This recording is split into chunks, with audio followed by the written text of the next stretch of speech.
વિષય ગણિત બીજું ચેપ્ટર એક ચલ સુરેખ સમીકરણ એમાં આજે આપણે સ્વાધ્યાય 2.2 ની અંદર 7મા દાખલાથી શરૂઆત કરીશું।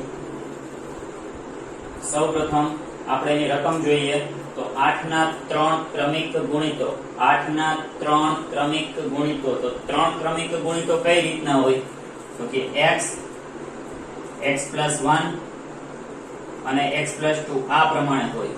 પણ આપણને અહીં એવું કહેવામાં આવેલું છે કે 8 ના તો આ ત્રણેયને 8 8 8 વડે ગુણવા પડે આપણે ત્યારે 8 ના 3 ક્રમિક ગુણિતો થાય। તો સૌથી પહેલા આપણે ધાર્યું છે ધારો કે 8 ના 3 ક્રમિક ગુણિતો 8x 8 ઇન્ટુ બ્રેકેટમાં x+1 અને 8 ઇન્ટુ બ્રેકેટમાં x+2 છે। હવે ઈ ત્રણેયનો સરવાળો આપણને આપેલો છે 888 888 888 તો આપણે ત્રણેયનો સરવાળો કર્યો 888। હવે પેલા 8x જે છે 8x ઈ એમના આ 8 વડે કૌંસની અંદર ગુણાકાર કરવાનો આપણે એટલે 8x અને 8 ગુણ્યા 1 એટલે 8 8 ફરી પાછું આ 8 વડે અંદર ગુણાકાર કરવાનો તો ફરી પાછું 8x અને 8 ગુણ્યા 2 એટલે 16 16 મળે આપણને। હવે 8x તમે જોઈ શકો અહીંયા 3 વખત છે તો સરવાળો કરીએ 8 8 અને 8 3 વખત 8x 8x 8x આપેલા છે તો સરવાળો કરીએ એટલે આપણને 24x મળે। એવી જ રીતે 16 અને 8 નો સરવાળો કરશો એટલે તમને અહીંયા 24 મળશે। e +24 +24 ને આપણે સામે લઈ જઈએ એટલે માઈનસ થઈ જાય જો અહીં તો 888 માંથી આપણે 24 બાદ કરવાનું 888 માંથી 24 બાદ કરવાનું તો આપણને મળશે 864। હવે x ના ગુણાકારમાં જે 24 છે ઈ 24 ને આપણે ભાગાકારમાં મોકલીએ અને 864 ને 24 વડે ભાગીએ એટલે આપણને મળશે 36। આ ભાગાકાર તમારે ચેક કરી લેવાનો તો x ની કિંમત આપણને 36 મળી। હવે આપણે 8 ના 3 ક્રમિક ગુણિતો લખવા છે તો પહેલો ગુણિત થાય 8 ગુણ્યા 36 એટલે 36 ગુણ્યા 8 કરીએ તો 8 ગુણ્યા 6 એટલે 48 ના 8 વધી 4 8 ગુણ્યા 3 એટલે 24 ને 4 28 તો પહેલો ગુણિત આવે 288 પહેલો ગુણિત આવે 288। હવે 8 ના ગુણિત છે એટલે 8 એડ કરી દો એટલે 296 બીજો અને પાછા 8 એડ કરો એટલે 304 તો આવી રીતે આપણને આ ત્રણેય જે આપણે ધારેલા હતા એની કિંમત મળે 288 296 અને 304। આજે આપણે ગણિત વિષયમાં ધોરણ 8 માં બીજું ચેપ્ટર એક ચલ સુરેખ સમીકરણની અંદર સ્વાધ્યાય 2.2 નો 8મો દાખલો ગણીશું। 8મા દાખલાની રકમ જોઈએ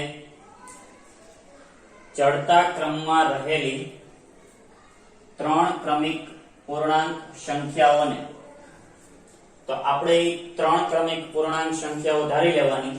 ધારો કે 3 ક્રમિક પૂર્ણાંક સંખ્યાઓ x તો એના પછીની એક ઉમેરવાનું એટલે x+1 અને એના પછી ફરી પાછો એક ઉમેરો એટલે x+2 થાય। તો આવી રીતે આપણે 3 ક્રમિક પૂર્ણાંક સંખ્યાઓ ધારવાની। આગળ કીધું છે અનુક્રમે 2 3 ને 4 વડે ગુણાકાર કરી એટલે ગુણાકાર કરવાનો તો કે પહેલી સંખ્યાને 2 વડે ગુણવાના એટલે 2x 3 વડે ગુણીએ એટલે 3 ગુણ્યા કૌંસની અંદર x+1 અને પછી 4 વડે ગુણીએ તો 4 ઇન્ટુ કૌંસની અંદર x+2 ગુણાકાર કરી સરવાળો કરતા 74 મળે 74 ગુણાકાર કરી સરવાળો કરતા જો સરવાળો 74 74 મળે આપણને તો એ સંખ્યાઓ શોધો। તો હવે આપણે આનું સાદુરૂપ આપીએ તો આ 2x એમના પછી આ 3 ને કૌંસની અંદર ગુણવાના આવી રીતે એટલે 3x + 3 થઈ જાય। એવી રીતે 4 ને કૌંસની અંદર ગુણીએ આપણે એટલે 4x અને 4 ગુણ્યા 2 એટલે 8 થઈ જાય। હવે x વાળા બધા પદનો સરવાળો કરીએ તો અહીંયા 2 વખત 3 વખત એટલે કુલ 5 વખત થયા ફરી પાછા 4 વખત એટલે 9 વખત થાય। 8 ને 3 11 હવે E11 ને આપણે સામે મોકલીએ એટલે પ્લસ છે તો સામે માઇનસ થઈ જશે, તો 74 માંથી 11 બાદ કરવાના, માઇનસ કરવાના, તો 63 મળશે અને અહીંયા 9x એમનો.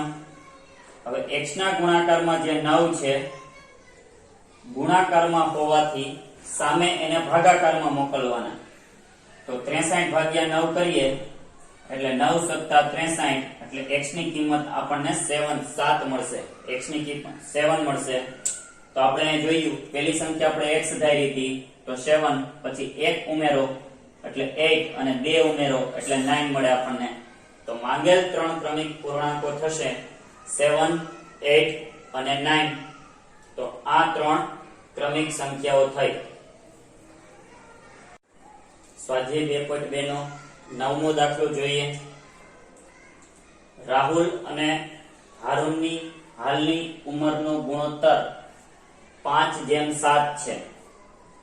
5:7 એટલે કે 5/7. તો આપણે આ વસ્તુને 5x અને 7x એટલે કે 5 ના ગુણકમાં અને 7 ના ગુણકમાં એવી રીતે ધારવી પડે. ઉપર 5 છે એટલે 5 ના ગુણકમાં, નીચે 7 છે એટલે 7 ના ગુણકમાં, એટલે 5x અને 7x આવી રીતે. તો ધારો કે રાહુલ અને હારૂનની હાલની ઉંમર 5:7 છે એટલે 5x અને 7x વર્ષ છે. આ રીતે આપણે 5 ના અને 7 ના ગુણકમાં ધારી લેવાનું. હવે આપણને એવું કીધું છે કે 4 વર્ષ પછી તેમની ઉંમરનો સરવાળો 56 વર્ષ છે. તો 4 વર્ષ પછી એટલે બેયના 4 વર્ષ વધી જાય. તો રાહુલના 5x હતા તો 4 વર્ષ પછી રાહુલની 5x + 4 થઈ જાય. એવી જ રીતે હારૂનની પણ 4 વર્ષ વધી જાય એટલે 7x માં 4 એડ કરવાના. તો 4 વર્ષ પછી બંનેની ઉંમરનો સરવાળો 56 વર્ષ આપ્યો છે આપણને. હવે 5x + 7x નો સરવાળો કરીએ, સજાતીય પદ કહેવાય આને, એટલે 12x થશે બેયનો સરવાળો. અને 4 અને 4 નો સરવાળો 8 થાય. ઈ 8 ને આપણે સામે મોકલવાના થશે એટલે +8 છે તો અહીંયા -8 થઈ જશે. 12x એમના ઇક્વલ 56 આપેલા છે અને +8 ને સામે મોકલીએ એટલે માઈનસ. હવે 56 માંથી 8 બાદ કરીએ, 56 માંથી 8 બાદ કરીએ તો આપણને 48 મળે. હવે x ના ગુણાકારમાં જે 12 છે એને સામે ભાગાકારમાં મોકલો એટલે 48 ના છેદમાં મોકલવાના. તો 48 ભાગ્યા 12 એટલે 12 ચોખ્ખું 48 થાય અહીંયા. તો x ઇક્વલ આપણને 4 મળ્યું. તો x ની કિંમત 4 મળી. હવે આ 5x ની અંદર x બરાબર હું 4 મૂકું એટલે 5 ગુણ્યા 4 20 થાય. 5 ચોખ્ખું 20. અને 7x ની અંદર 7x માં x ની જગ્યાએ 4 મૂકીએ આપણે એટલે આપણને 28 મળે. તો 7 ચોખ્ખું 28. એટલે કે રાહુલની ઉંમર જે 5x હતી એ 5x એટલે કે 20 વર્ષ થશે અને હારૂનની ઉંમર જે 7x હતી એટલે કે 7 ગુણ્યા 4 28 વર્ષ થશે. 10મો દાખલો જોઈએ. વર્ગખંડમાં છોકરા અને છોકરીઓની સંખ્યાનો ગુણોત્તર આપ્યો છે. પેલા છોકરાઓ છે અને પછી છોકરીઓ છે. એની સંખ્યાનો ગુણોત્તર 7:5 7:5 આપેલો છે. અગાઉ આપણે જોયું કે આવી રીતે હોય એટલે 7x અને 5x ધારી લેવાનું. તો છોકરાઓની 7x અને છોકરીઓની સંખ્યા 5x આ રીતે ધારી લેવાનું. હવે આગળ આપણને કીધું છે કે જો છોકરાઓની સંખ્યા એટલે કે 7x ઈ છોકરીઓની સંખ્યા કરતા 8 વધારે હોય તો છોકરીઓની સંખ્યા કરતા 8 વધારે એટલે આમાં 8 ઉમેરી દેવાના છોકરીઓની સંખ્યામાં. તો 5x માં આપણે 8 એડ કર્યા. હવે x વાળા બંને પદ આપણે ડાબી બાજુએ રાખીએ તો 7x એમના અને આ 5x ને આપણે ડાબી બાજુ લઈએ એટલે માઈનસ થઈ જાય. તો -5x ઇક્વલ +8 એમના. હવે 7x માંથી 5x બાદ કરીએ. 7 વખત આપણી પાસે x છે એમાંથી 5 વખત છે એ આપણે બાદ કરી નાખવાના છે તો 2 વખત વધશે. 2 વખત x. x લખવાનું અહીંયા ભૂલતા નહીં, કારણ કે અહીં બાજુમાં x આપેલું છે. તો 2x આપણને મળશે ઇક્વલ 8. x ના ગુણાકારમાં જે 2 છે એને સામે છેદમાં મોકલી દો તો 2 ચોક 8 એટલે 4 મળશે. તો x ની કિંમત આપણને અહીંયા મળશે 4, x equal 4. હવે e4 જ્યારે હું આમાં મૂકીશ 7x માં એટલે 7 ગુણ્યા 4 એટલે 28 થશે, તો છોકરાઓની સંખ્યા 28. ઈ વસ્તુ જ્યારે આની અંદર મૂકીશું 5x માં, x ની જગ્યાએ 4, 5 ચોક 20, 5 ગુણ્યા 4 એટલે 20, તો છોકરીઓની સંખ્યા થશે 20. તો આમ વર્ગખંડમાં કુલ વિદ્યાર્થીઓની સંખ્યા થશે 28 પ્લસ 20 એટલે કે 28 અને 20 નો સરવાળો કરવાનો એટલે આપણને 48 એટલે કે 48 મળશે. હવે આપણે 11મો દાખલો જોઈએ. તો 11મા દાખલાની અંદર આપણને આપેલું છે ભરતના પિતાજી ભરતના દાદા કરતા, એટલે ભરત છે, ભરતના પિતાજી છે અને ભરતના દાદા છે. આવી રીતે ભરત, ભરતના પિતા અને ભરતના દાદાજી. તો ભરતના પિતાજી ભરતના દાદા કરતા 26 વર્ષ નાના છે, એટલે ભરતના પિતાજી અને દાદા વચ્ચેનો તફાવત 26 વર્ષ છે. અને ભરત કરતા 29 વર્ષ મોટા છે, એટલે કે ભરતથી 29 વર્ષ મોટા છે. ભરતથી ભરતના પિતા 29 વર્ષ મોટા છે અને ભરતના પિતા એના દાદાજીથી 26 વર્ષ નાના, એટલે કે ભરતના પિતા કરતા એના દાદાજી 26 વર્ષ મોટા થયા.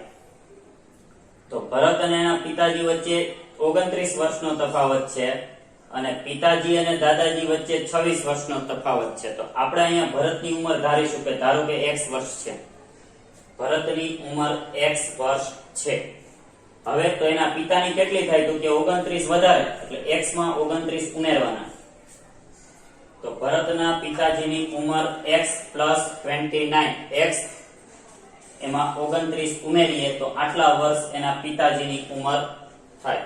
હવે એના દાદાજી તો કે એના કરતા 26, એટલે આમાં 26 ઉમેરવાના, x plus 29 plus 26 એટલે 29 માં 26 ઉમેરીએ એટલે આપણને x plus 55 મળે, x વત્તા 55. તો આ ભરતના પિતાજીની અને ભરતના દાદાજીની ઉંમર થઈ. હવે આપણને એવું કીધું છે કે ત્રણેયની ઉંમરનો સરવાળો 135 છે. તો આ ત્રણેયનો સરવાળો કરવાનો આપણે. ભરતની ઉંમર, એના પિતાજીની ઉંમર અને એના દાદાની ઉંમર, ત્રણેયનો સરવાળો કરીએ તો x plus x plus x 3 વખત છે એટલે 3x થશે. અહીંયા 3x. 29 plus 55, 29 અને 55 નો સરવાળો કરીએ એટલે 84 થશે. અને સામે આપણને 135 આપેલું છે. હવે આ plus 84 ને આપણે સામે લઈ જવાનું. અહીંયા તો પ્લસ છે એટલે સામે જશે તો માઈનસ થઈ જશે. તો 3x equal 135 માંથી 84 આપણે માઈનસ બાદ કરીએ તો 51 મળશે આપણને. 51. હવે x ના ગુણાકારમાં જે 3 આપેલા છે એને સામે છેદમાં મોકલીએ તો 51 ભાગ્યા 3 થાય એટલે 17 તેરી 51. તો x બરાબર આપણને 17 મળશે. તો x કોની ઉંમર હતી જુઓ, ભરતની. તો ભરતની ઉંમર 17 વર્ષ થઈ. તો અહીં લખ્યું આપણે ભરતની ઉંમર બરાબર 17 વર્ષ. હવે એના પિતાજીની ઉંમર જોઈએ તો પિતાજીની ઉંમર એટલે 17 માં 29 ઉમેરવાના. x ની કિંમત આપણને 17 મળી છે, 17 અહીંયા લખો એટલે 17 માં 29 ઉમેરીએ એટલે આપણને 46 વર્ષ મળે. એવી જ રીતે ભરતના દાદાજીની ઉંમર તો x માં 55 એટલે કે 17 અહીંયા લખું, x બરાબર 17, તો 17 માં 55 ઉમેરું એટલે મને 72 વર્ષ મળશે. તો આમ આપણને ઈ ત્રણેયની ઉંમર મળી જે આપણે શોધવાની હતી. સ્વાધ્યાય 2.2 માં 12મો દાખલો ગણીએ. 15 વર્ષ પછી એટલે કે અત્યાર કરતા 15 વર્ષ પછી રવિની ઉંમર તેની હાલની ઉંમર કરતા 4 ગણી થાય તો રવિની હાલની ઉંમર શોધો. હાલની એટલે કે અત્યારની. તો સૌથી પહેલા આપણે ધારવું પડે. ધારો કે રવિની હાલની ઉંમર x વર્ષ છે, આ ધારી લીધું આપણે. તો હવે 15 વર્ષ પછી કેટલા થાય તો કે એમાં 15 ઉમેરી દેવાના એટલે x plus 15 થયા. આપણે જો x plus 15 15 વર્ષ પછી હવે આપણને એવું કીધું કે 15 વર્ષ પછી તેની ઉંમર હાલની ઉંમર કરતા 4 ગણી, તો હાલની ઉંમર x વર્ષ હતી એના કરતા 4 ગણી એટલે 4 વડે ગુણવાના, એના બરાબર થાય. તો હવે આપણે શું કરવાનું, તો કે આ x વાળા પદને સામે મોકલવાનું, એટલે આ બાજુ પ્લસ છે તો સામે માઈનસ થઈ જશે, એટલે 4x - x કર્યું 15 એમના, આ 15 એમના 4x માંથી x બાદ કરીએ એટલે 3x વધે. હવે આ બેને ચેન્જ કરી નાખ્યા, x વાળું પદ ડાબી બાજુ લીધું અને અચળ જે છે એ જમણી બાજુ મોકલી દીધું, એટલે ચેન્જ કરી નાખ્યા. હવે x ના ગુણાકારમાં જે આ 3 છે એને સામે ભાગાકારમાં મોકલી દો, તો 15 ભાગ્યા 3 એટલે 3 પંચા 15, x બરાબર 5 વર્ષ મળ્યા. એટલે કે રવિની હાલની ઉંમર 5 વર્ષ છે. રવિની હાલની ઉંમર 5 વર્ષ છે. હવે આપણે સ્વાધ્યાય 2.2 નો 13મો દાખલો ગણીશું. તો સૌપ્રથમ રકમ જોઈએ કે એક સમય સંખ્યાને 5/2 વડે ગુણી 5/2 વડે ગુણી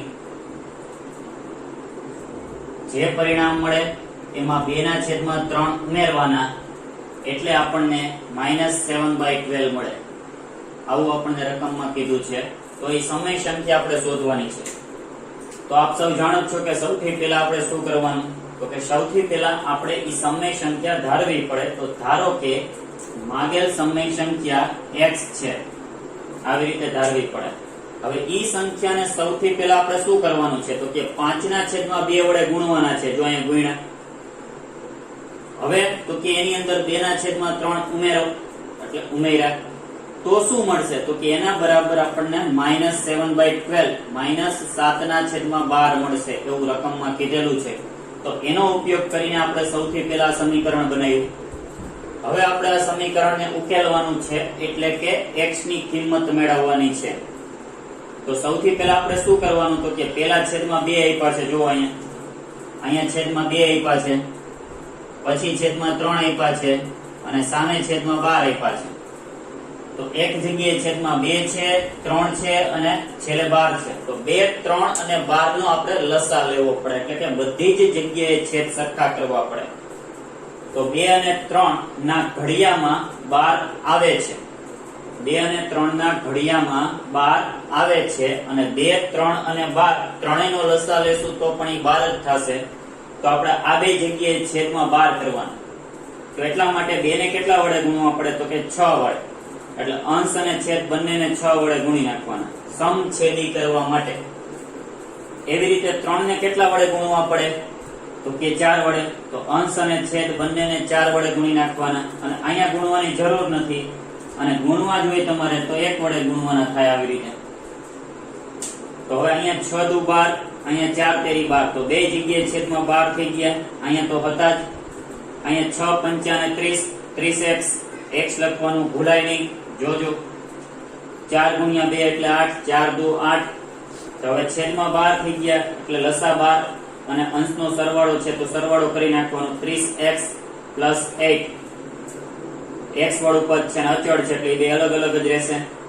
30 ને 8 38, એવું ન કરતા. હવે બંને બાજુ છેદમાં 12 12 કેન્સલ થઈ જશે. તો વધ્યું શું, તો કે 30x + 8 = -7. હવે આ +8 ને સામે મોકલો, તો +8 ને સામે મોકલશો એટલે ઈ માઈનસ થઈ જશે. જો તો -7 હતા અને -8 ત્યાં આવ્યા.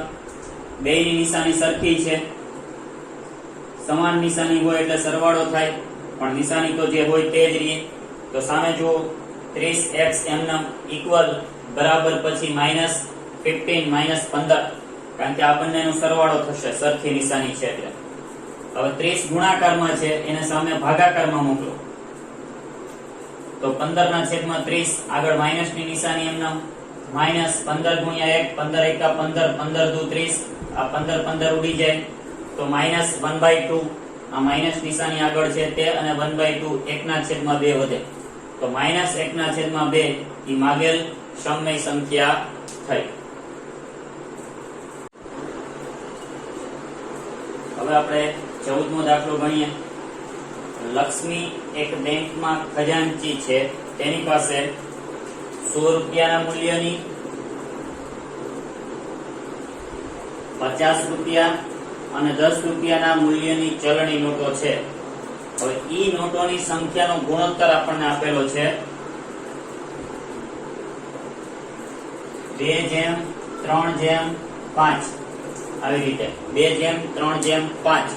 તો આપણે એ ધારવો પડે. ધારો કે 100 રૂપિયાના મૂલ્યની 2x, પછી 50 રૂપિયાના મૂલ્યની 3x અને 10 રૂપિયાના મૂલ્યની 5x ચલણી નોટો છે. આવી રીતે 2:3:5 એટલે કે 2 ના 3 ના અને 5 ના ગુણકમાં છે અનુક્રમે. એટલે એવી રીતે ધારવું પડે. તો પેલું જ વાક્ય જુઓ, 100 રૂપિયા, 50 રૂપિયા અને 10 રૂપિયાની નોટોની સંખ્યા અનુક્રમે 2x, 3x અને 5x છે. હવે હું તમને એમ કહું કે મારી પાસે 100 રૂપિયાની 5 નોટ હોય તો મારે 100 ગુણ્યા 5 કરવા પડે, એટલે 500 જવાબ મળે મને. 500 તો 500 રૂપિયા થાય.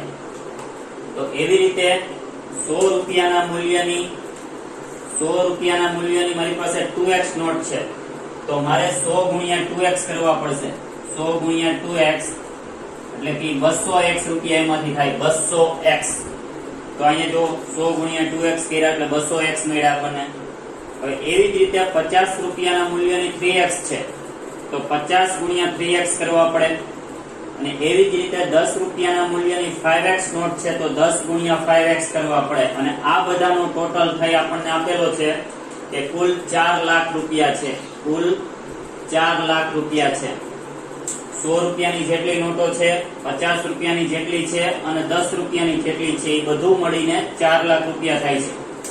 હવે આપણે સાદુરૂપ આપીએ તો 100 ગુણ્યા 2x કરશો એટલે 200x, 50 ગુણ્યા 3x કરીએ એટલે 150x, 150x અને 10 ગુણ્યા 5x કરીએ એટલે 50x. તો આ 200x, 150x અને 50x એ બધાનો સરવાળો કરીએ એટલે આપણને 400x મળશે. હવે x ના ગુણાકારમાં જે 400 છે એને સામે ભાગાકારમાં મોકલી દો તો પેલા બે શૂન્ય ઉડી ગયા. 4000 ભાગ્યા 4 એટલે 4 એકુ 4 તો 1000 વધે તો 1000 થાય. x બરાબર 1000. તો 100 રૂપિયાના મૂલ્યની કેટલી નોટો હતી? તો કે 2x. 100 રૂપિયાના મૂલ્યની 2x હતી. તો 2x ની અંદર x ની કિંમત 1000 મૂકું એટલે 2000 મને મળે. તો 100 રૂપિયાના મૂલ્યની 2000 નોટો થઈ. એવી રીતે 50 રૂપિયાની 3x હતી, તો 3 ગુણ્યા 1000 એટલે 3000 થશે. અને 10 રૂપિયાની 5x હતી, તો 5 ગુણ્યા 1000 એટલે 10 રૂપિયાના મૂલ્યની 5000 નોટો થશે. સ્વાધ્યાય 2.2 નો 15મો દાખલો ગણીએ. રકમ જોઈએ. પેલા મારી પાસે 1 રૂપિયા, 2 રૂપિયા અને 5 રૂપિયાના મૂલ્યવાળા કુલ મળીને 300 રૂપિયાના સિક્કા છે. 1 રૂપિયાના અમુક સિક્કાઓ છે, 2 રૂપિયાના અને 5 રૂપિયાના અમુક સિક્કાઓ, એ બધા મળીને કુલ 300 રૂપિયા થાય છે. હવે સિક્કાઓની સંખ્યાઓ માટે શું સંબંધ આપ્યો છે જો તો કે 2 રૂપિયાના સિક્કાઓની સંખ્યા 5 રૂપિયાના સિક્કાઓ કરતા 3 ગણી છે. એટલે 2 રૂપિયાના સિક્કાઓની સંખ્યા 5 રૂપિયાના જેટલા સિક્કા છે એના કરતા 3 ગણી છે. અને કુલ પાછા 160 સિક્કાઓ છે. કુલ ત્રણેય મળીને કુલ 160. તો આપણે અહીંયા શું કરવું પડે? તો કે આપણે 5 રૂપિયાના સિક્કાની સંખ્યા ધારવી પડશે, કારણ કે 5 રૂપિયાના સિક્કા કરતા 3 ગણી એવું કીધું છે એટલા માટે. તો સૌથી પહેલા આપણે 5 રૂપિયાના સિક્કાઓની સંખ્યા ધારીશું, જે આપણે લીધી છે x. કે ધારો કે 5 રૂપિયાના સિક્કાઓની સંખ્યા x છે. હવે 5 રૂપિયા કરતા 2 રૂપિયાના સિક્કાની સંખ્યા 3 ગણી હતી, તો 2 રૂપિયાના સિક્કાઓની સંખ્યા 3x થશે. 2 રૂપિયાના સિક્કાઓની સંખ્યા 3x, કારણ કે રકમમાં આપેલું છે કે 2 રૂપિયાના સિક્કાઓની સંખ્યા 5 રૂપિયાના સિક્કા કરતા 3 ગણી છે. હવે આપણે 1 રૂપિયાના સિક્કાઓની સંખ્યા મેળવીએ. તો 1 રૂપિયાના સિક્કાઓની સંખ્યા કેવી રીતે મળશે? તો કે કુલ 160 સિક્કાઓ આપેલા છે. કુલ 160. એ 160 માંથી તમારે 5 રૂપિયાના અને 2 રૂપિયાના જેટલા સિક્કા છે એ બાદ કરી દેવાના. 5 રૂપિયાના જેટલા છે અને 2 રૂપિયાના જેટલા છે એ બાદ કરી દો. તો આ બંને બાદ કરીએ અને બે નિશાની સરખી હોવાથી સરવાળો થશે, એટલે અહીંયા 3 વખત અને અહીંયા 1 વખત, એટલે કુલ 4 વખત બાદ થશે. એટલે 160 - 4x 160 ઓછા 4x થશે. 1 રૂપિયાના સિક્કાઓની સંખ્યા. હવે જો 5 રૂપિયાના x, 2 રૂપિયાના 3x અને 1 રૂપિયાના 160 ઓછા 4x. હવે કુલ રૂપિયા 300 છે, તો 1 રૂપિયાના કેટલા સિક્કા? તો કે 5 સિક્કા હોય તો 5 રૂપિયા થાય. 1 રૂપિયાના મારી પાસે 5 સિક્કા હોય તો 5 થાય, 12 સિક્કા હોય તો 12 થાય અને 15 સિક્કા હોય તો 15 થાય 1 રૂપિયાના. તો એવી રીતે મારી પાસે અહીંયા 1 રૂપિયાના આટલા સિક્કા છે, તો 1 ગુણ્યા 160 ઓછા 4x આવે. 160 ઓછા 4x 1 ગુણ્યા. એવી રીતે 2 રૂપિયાના કેટલા સિક્કા છે? તો કે 3x, તો 2 ગુણ્યા 3x રૂપિયા થાય. 2 ગુણ્યા 3x. એવી રીતે 5 રૂપિયાના x, તો 5 ગુણ્યા x થાય. હવે આપણે આનું સ્વાદરૂપ આપીએ તો 1 વડે આનો ગુણાકાર કરીએ તો એમનો જ રહીએ 160 - 4x. પછી આનો ગુણાકાર કરો તો 6x થઈ જશે અને 5x એમનો. હવે અહીંયા જુઓ, આ બે પ્લસ છે એટલે સરવાળો થશે. તો 6 ને 5 11 વખત x 11x. એમાંથી 4x બાદ કરો, માઈનસ છે એટલે બાદ કરવાના. તો 11x માંથી 4x બાદ કરીશું તો 7x આવશે. 7x અને આ 160 કે જે આગળ કાંઈ ન હોય તો પ્લસ હોય એને સામે મોકલી દો. તો 300 માંથી 160 બાદ થશે. આ 160 ને આપણે સામે મોકલા એટલે 300 માંથી 160 બાદ કરવાના એટલે આપણને મળે 140. હવે અહીંયા x ના ગુણાકારમાં 7 આપેલા છે, ઈ 7 ને તમે સામે ભાગાકારમાં મોકલી દો. તો આપણે ભાગાકારમાં મોકલી દીધા તો છેદ ઉડશે એટલે અહીંયા થશે 20. 20 + 140 તો x બરાબર 20 મળ્યા. તો 5 રૂપિયાના સિક્કાઓની સંખ્યા આપણે x ધારી હતી, x ની કિંમત આપણને 20 મળી. તો 5 રૂપિયાના સિક્કાઓની સંખ્યા 20 થઈ. હવે 2 રૂપિયાના સિક્કાઓની સંખ્યા 3x હતી, તો 3 ગુણ્યા 20 કરો. x ની કિંમત 20 છે. 3 ગુણ્યા 20, 20 તેરી 60, તો 60 થઈ. 1 રૂપિયાના સિક્કાઓની સંખ્યા આટલી મળી હતી આપણને, તો x ની જગ્યાએ 20 મૂકું, 20 ચોક 80. 20 ચોક 80. 160 માંથી હું 80 બાદ કરું એટલે મને 80 મળે. તો 1 રૂપિયાના સિક્કાઓની સંખ્યા 80 થશે.